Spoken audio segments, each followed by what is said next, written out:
नमस्कार मित्रांनो, तुम्हा सर्वांचं माझ्या यूट्यूब चॅनलवर पुन्हा एकदा खूप खूप आणि मनापासून स्वागत आहे। आजच्या व्हिडिओमध्ये आपण बघूया EPFO 3.0 सुपरफास्ट पेन्शन 3 दिवसात क्लेम सेटलमेंट आणि PF हस्तांतरण सरकारने दिली नवीन अपडेट। व्हिडिओला सुरुवात करण्याअगोदर तुम्हाला एक विनंती, चॅनलवर पहिल्यांदाच भेट देत असाल तर चॅनलला सबस्क्राइब करा आणि व्हिडिओला एक लाईक करायला विसरू नका। चला तर मग सुरू करूया आजच्या व्हिडिओला।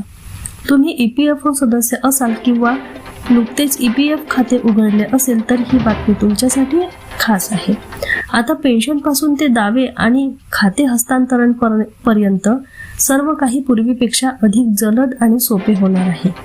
EPFO 3.0 अंतर्गत केंद्र सरकारने राबविण्यात येणाऱ्या सुधारणांबाबत लोकसभेत महत्त्वाची माहिती सामायिक केली। कामगार आणि रोजगार राज्यमंत्री शोभा करंदलाजे यांनी एका प्रश्नाला उत्तर देताना सांगितले की EPFO 3.0 पेन्शन प्रणाली दावा निपटारा आणि खाते हस्तांतरण प्रक्रिया अधिक जलद आणि सोप्या करत आहे। सरकारने म्हटले की या उपक्रमाचा उद्देश कार्यपद्धती सुलभ करणे, डिजिटल प्रणाली मजबूत करणे आणि कर्मचाऱ्यांना उत्तम सेवा मिळवून देण्याचा आहे। सरकारने म्हटले आहे की CPPS म्हणजे केंद्रीकृत निवृत्तीवेतन प्रदान प्रणाली आता पूर्णपणे लागू झाली असून 1 जानेवारी 2025 पासून सर्व EPFO कार्यालये या प्रणालीवर कार्यरत आहेत, ज्यामुळे दरमहा 70 लाखाहून अधिक निवृत्तीवेतनधारकांना वेळेवर आणि कोणत्याही त्रुटींशिवाय निवृत्तीवेतन दिले जात आहे। ऑटो पद्धतीने होत आहेत दाव्यांचे निराकरण। दावा निराकरणातही लक्षणीय सुधारणा झाली आहे। 25 फेब्रुवारी 2026 पर्यंत 5 लाख पर्यंतचे 35.2 कोटीहून अधिक दावे स्वयंचलित पद्धतीने निकाली काढण्यात आले आहेत। त्याचवेळी चालू आर्थिक वर्षात एकूण आगाऊ दाव्यांपैकी 71.37% दावे कोणत्याही मॅन्युअल प्रक्रियेशिवाय निकाली काढण्यात आले, ज्यामध्ये अंदाजे 51,620 कोटींचे पेमेंट केले जात आहे। आपोआप ट्रान्सफर होतो EPF पैसा। तसेच नोकरी बदलणाऱ्या कर्मचाऱ्यांचे EPF खाते देखील हस्तांतरित करण्याची प्रक्रिया आधीपेक्षा आणखी सोयीस्कर झालेली आहे।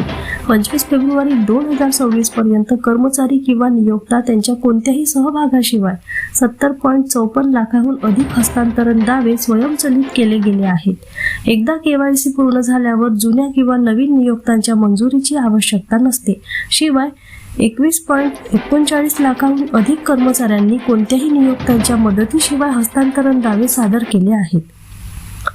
क्लेम प्रोसेसिंगचा कालावधी 20 दिवसांवरून केवळ 3 दिवसावर आला। सरकारने दिलेल्या माहितीनुसार दावा प्रक्रियेचा कालावधी आता 30 दिवसांवरून 3 दिवसापेक्षा कमी करण्यात आला आहे, ज्यामुळे सामान्य कर्मचाऱ्यांना निधी अधिक जलद मिळत आहे। म्हणजे आता PF दावे केवळ 3 दिवसात निकाली लागत असल्याचा सरकारने दावा केला आहे। याशिवाय सरकारने किमान पेन्शनमधील वाढीबाबत अद्याप कोणतीही स्पष्ट घोषणा केलेली नाही।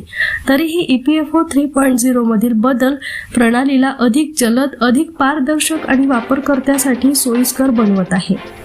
EPFO 3.0 काय आहे? EPFO 3.0 एक मोठा डिजिटल परिवर्तन प्रकल्प आहे, ज्याचा उद्देश कागदपत्रांचे काम कमी करणे, दाव्यांच्या प्रक्रियेला गती देणे आणि सर्व सेवा एकाच व्यासपीठावर आणण्याचा आहे। पुन्हा भेटू एका नवीन अपडेटसह, तोपर्यंत धन्यवाद।